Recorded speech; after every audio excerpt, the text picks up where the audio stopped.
If you are thinking of putting down roots in or around Denver, then this new starter pack is everything that you need. So grab your Patagonia Puffy, your emotional support water bottle, hop in your new Tacoma, and let's hit it.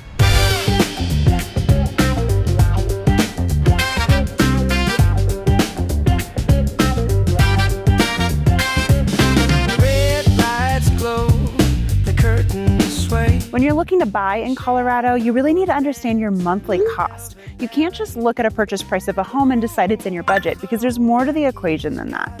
The first thing you have to consider that is going to be different than just the purchase price is your property taxes. And if you're coming from another state with much higher property taxes, which most other states are higher, you might think this is just something you don't have to worry about because ours are so much lower here. But there are certain areas of Colorado where property taxes are significantly higher than others. So if you're walking around looking at some regular resale homes that have the lower end property taxes and you get used to your monthly payment in that end, and then you move to, say, a new build community, especially up in the Reunion area, where those taxes are triple or more, then that really does start to make a big difference. Take these two different super comparable homes that you could be looking at in the same day even. One is up in Commerce City, and it's a new build with a sale price of $655,000. But the taxes on it are $10,118 a year. If you compare that to another home that's just a little bit further south that closed right around the same price, just under $650K, its taxes are only $2,620 a year. So we're talking a $625 a month difference. You've got to be aware of that. And the same concept can be true for HOAs. Clark Farms is a little neighborhood down in Parker.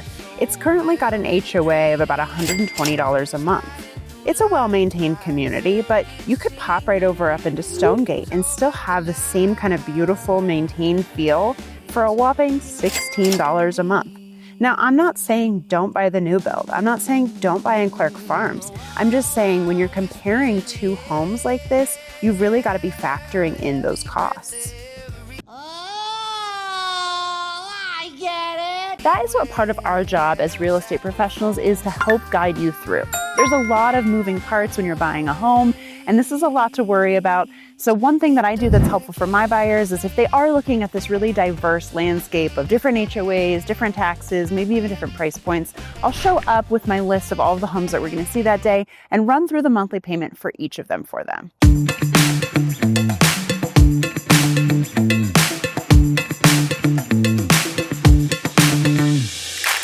When you're first starting out your moving journey, you might just know you want to live in Denver, near Denver, kind of Denver-ish.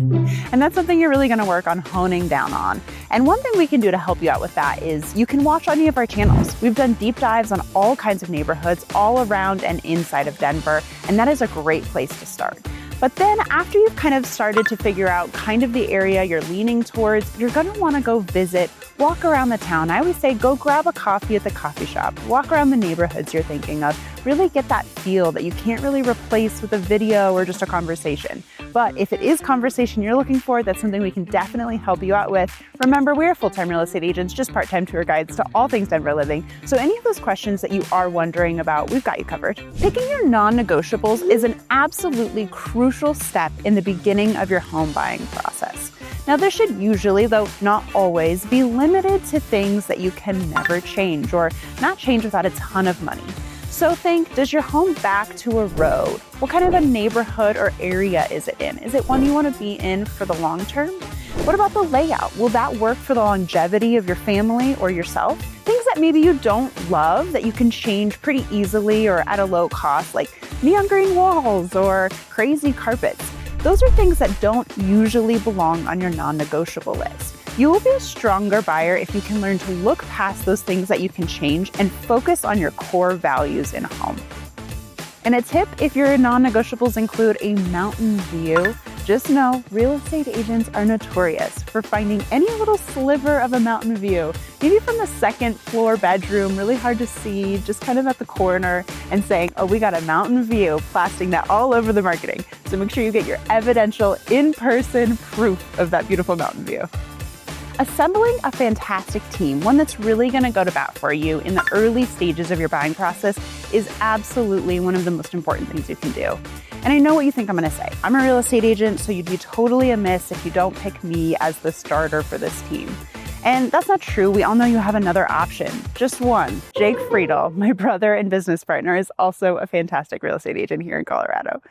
I'm kidding, but it is so important to assemble that team. We can connect you with all the other players of it, your lender, your contractors, your inspectors, and it's really important that you have the right experience for what you're doing.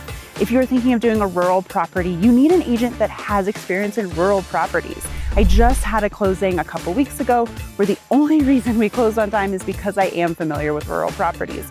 The listing agent didn't know what a septic use permit was, and it was only because I was on her from the very beginning to figure that out, get her right guidance, and get that done correctly.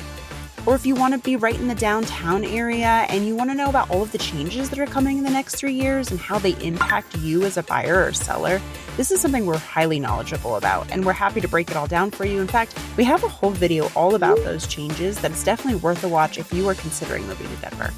And then you're very likely to have some contractor needs, and you need folks that can move quickly and affordably. Then you need an inspector that has the time to genuinely explain what they're saying and then, give it the real life applications. And I've got an amazing, really deeply knowledgeable inspector, and that is hard to come by. I've got to say the same thing is true for structural engineers. And here in Colorado, we have soils that have something called bentonite, and that can be a really big problem for shifting. So this is something you really need in your back pocket. The right timeline can be a huge asset for you as a buyer. Now, that's not to say if you're really hitting crunch time and you need to go to get your purchase done, that you can't pull that off and have it be a great experience. I've helped lots of people go and find their first house or first weekend on, close on that property, and love it for the long term. But the more time you can give yourself, the more wiggle room you give yourself, and the more negotiation power you give yourself. If you give yourself a few months before your lease ends and you think that you have tons of time, I want to run through a scenario that can really trip you up.